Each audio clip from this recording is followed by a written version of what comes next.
Hi, folks. Welcome to the Prepared Homestead. This is Travis. Thank you all for stopping by to watch another beautiful day in the Ozarks. And yay, the creek. Everybody likes the creek. I like it too. So there's not picking on you. Warm, sunny August day.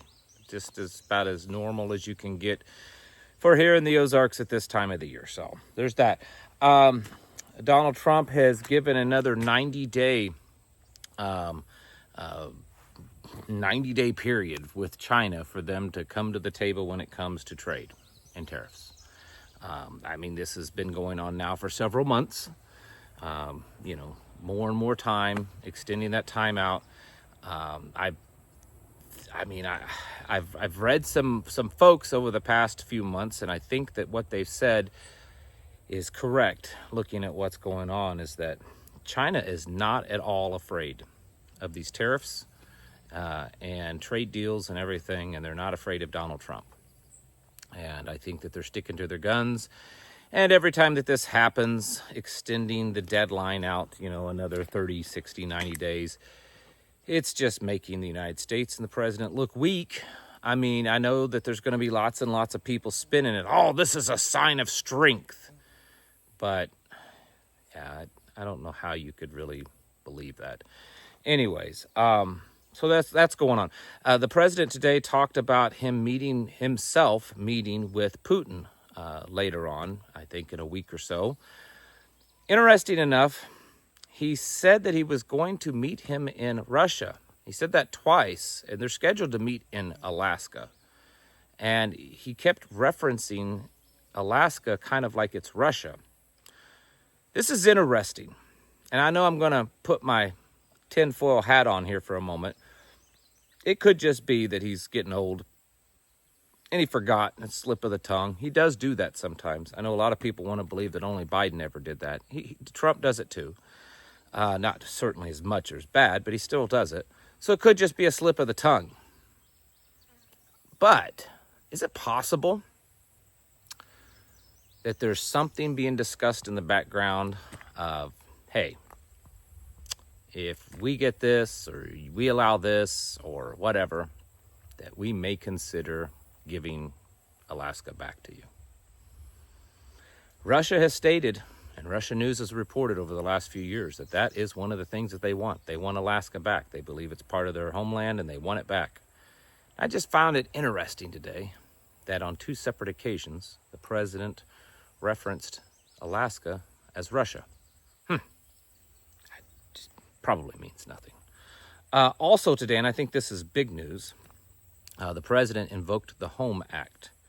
That is the act that basically says that the federal government and the president is taking over Washington, D.C. And all of the police force in Washington are now under the control of the president. And he is federalizing National Guard troops.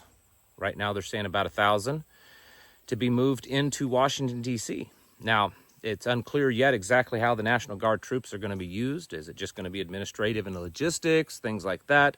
Or will they actually be engaged in law enforcement activities? Because if that happens, then you're getting into that Posse Comitatus Act, especially being that they're federalizing the troops. They're no longer just National Guard working in their own state.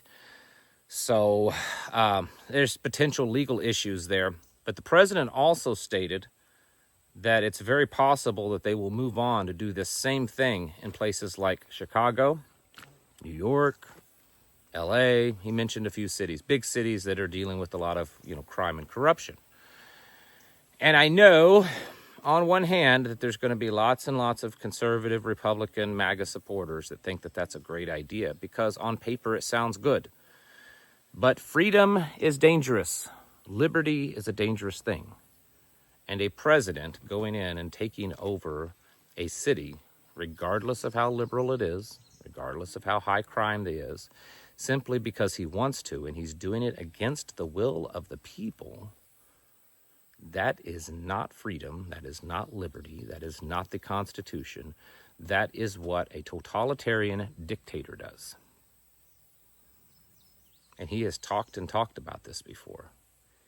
He was bragging about what he did in LA, deploying National Guard troops there.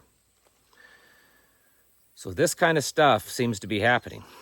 And while this home act or whatever that he invoked today, which has never ever been used, it's the first time in history it's ever been used, is not necessarily a martial law declaration. It is invoking that there is an emergency, because it's the only way that this can be done is if there is a perceived declared emergency for this act to be invoked. And so I think the question needs to be starting to ask is, how close are we getting to these places seeing some type of emergency proclamation that looks like a martial law declaration? I mean, will we start seeing curfews in Washington, D.C.? I don't know. I'm telling you all of this not to make you mad, not to make myself sound like I'm some raging liberal that hates Trump, which is absolutely absurd, because this stance of not having a big, powerful government to take over cities and states at will is not a liberal. That's a strong conservative position. Strong libertarian conservative position.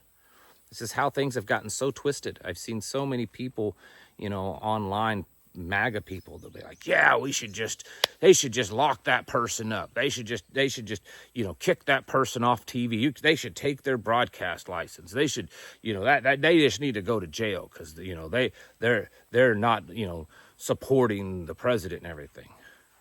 What? I thought Republicans and conservatives and stuff were for small government. Those sound like very big government liberal ideas, that you use the big power of the government to force your ideas on people. If your ideas have to be forced at gunpoint, then maybe they're not great ideas to begin with. And that goes both ways, for the left and the right.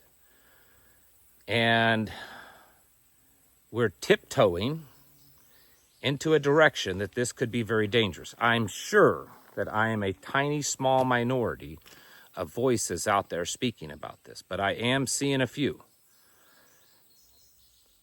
We're talking about major detention facilities all over the country, hiring tens of thousands of new federal agents, using Palantir and AI and drones for illegals. And I know we got to get rid of the illegals. I know it. I believe it fully.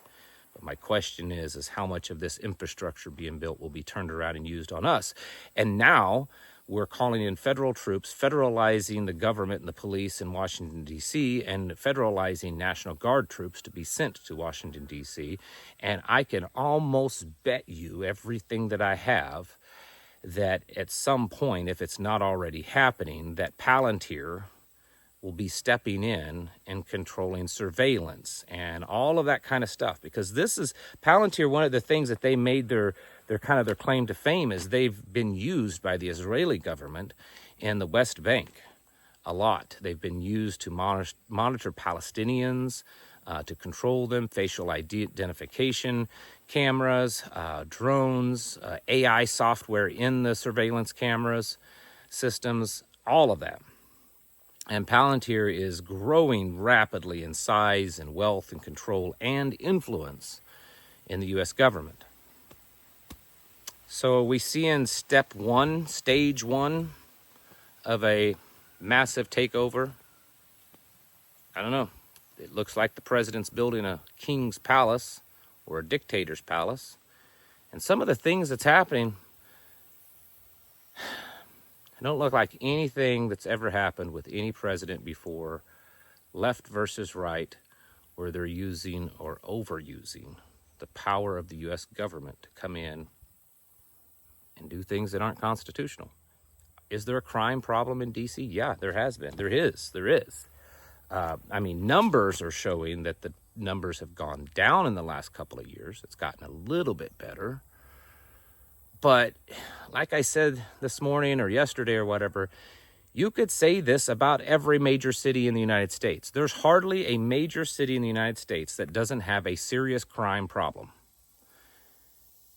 Most every major city in the United States, the average American doesn't really want to go to because of crime and because of homelessness and because of just the general filth of it. That's everywhere. Yes, some places are certainly better than others, But there's a long list of major cities in this country that have the similar types of problems as Washington, D.C. And he's talking about going to those cities and doing the same thing. He's talking about taking over New York, opposing, the will of the people and the vote. He's saying that this new guy that's trying to become the mayor that I don't like at all.